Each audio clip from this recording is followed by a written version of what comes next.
Hey, how you doing? Justin here for another ukulele lesson. Today we're going to be checking out the rest of your open chord grips. So another 9 chords today we'll be looking at. And these ones are slightly harder than the open chords that we looked at last time, but not much. Well, some of them are. Some of them are a bit easier, but a couple of them are a little bit trickier. So make sure you've got those other chords well under your fingers first before you start to look at these ones. And let's get to a close-up, see how to play them. So first chord we're going to look at today is an A chord and its variations. So starting with A, we start with the second finger in the second fret of string 4.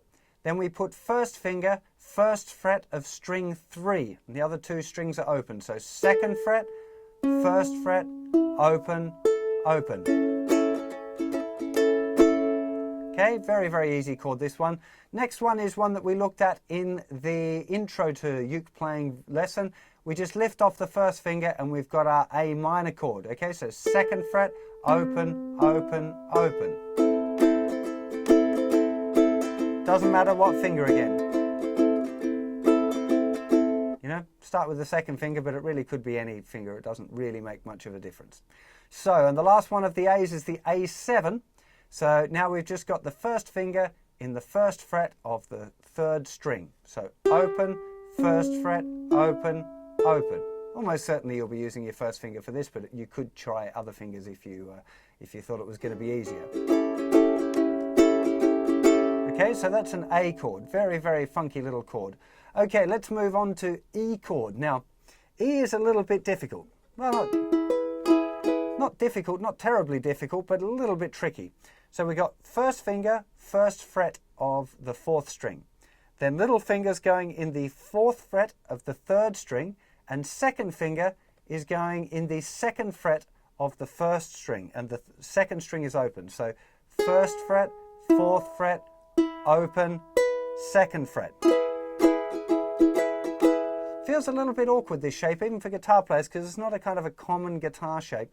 If you're new to it, you might find a little difficulty getting the little finger to jump over to that chord, to that, to the little finger to the 4th fret there. It's not particularly difficult in the grand scheme of things, but it's a little bit more awkward than some of the ones that we've looked at so far. But it's a very important chord, E chord.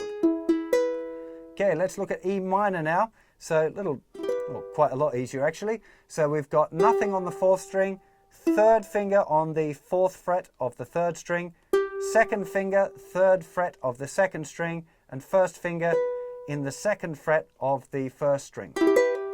Okay, that's our E minor chord. You could use other fingers, but this is probably the one that you're going to start off with most of the time. Okay, that's E minor. Okay, now we're going to look at E7. Okay, this is first finger, 1st fret of the 4th string, second finger, 2nd fret of the 3rd string, open 2nd string, and 3rd finger going down in the 2nd fret of the 1st string. This is a really common uke grip, so this is a good one to learn. Now, guitar players might find it easier to play it like it was kind of the top part of a B7 chord, using the 1st finger and then the 3rd finger and the little finger. Okay? Most commonly, I think it's playing it using fingers 1, 2, and 3, but most of these grips, you can change the fingering around. It's all relatively simple. So that would be our E chords. Now, lastly, we're looking at D chord. Now, the D major chord means that we have to get 3 fingers all wedged in there in the 2nd fret. Okay, it's a little bit awkward. So, 2nd finger, 2nd fret of the 4th string, 3rd finger, 2nd fret of the 3rd string, a little finger on the 2nd fret of the 2nd string. 2nd fret, 2nd fret, 2nd fret, open.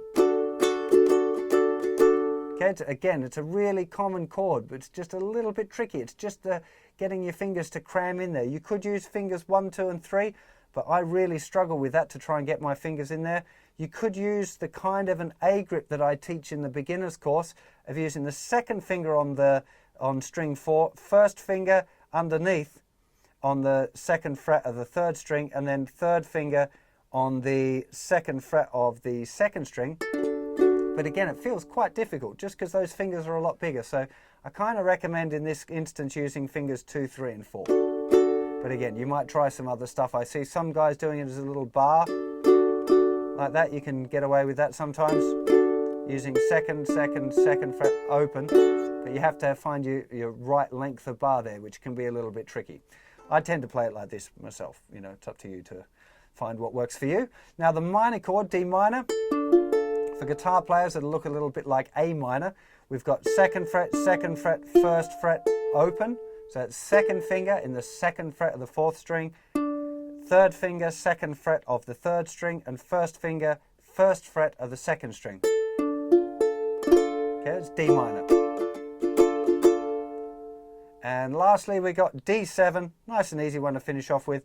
Second finger, second fret of the fourth string, open third string, third finger, second fret, second string, and then open first string. Again, you could be changing the fingering around, it wouldn't really matter, but fingers 2 and 3 are the ones that I tend to use most often with this particular grip. So now you should know all of the common open chord grips for the major, minor and dominant 7th chords. I'm sure some of you are probably wondering what happened to B, because we've looked at C major, D major, E major, F major, G major, A major, but not B. Well, B is kind of like a little bar chord. It's a little trickier and it's a movable chord shape. So that's something that we're going to be looking at in a future lesson, but we're not going to be looking at it just yet. So again, big important things to do here. One, check out the chord relationship. So make sure that you're playing like, you know, D and D minor and D7 and seeing how they're similar. That'll really help you remember them. And also really important is that you put them to use by learning some songs. Can't stress this enough. It's the best way to go about learning your new chords is to put them into a song right away. So find some songs that are using the chords that you already know and just 1 or 2 of the new ones. See if you can blend them together a little bit and get them under your fingers, because it really is, that's the way to go about learning your chords, not to just try and learn hundreds of chords that you're never going to use. That's a real waste of time, you know, so that's to be avoided. Learn the chords that you need to play the songs that you want to play.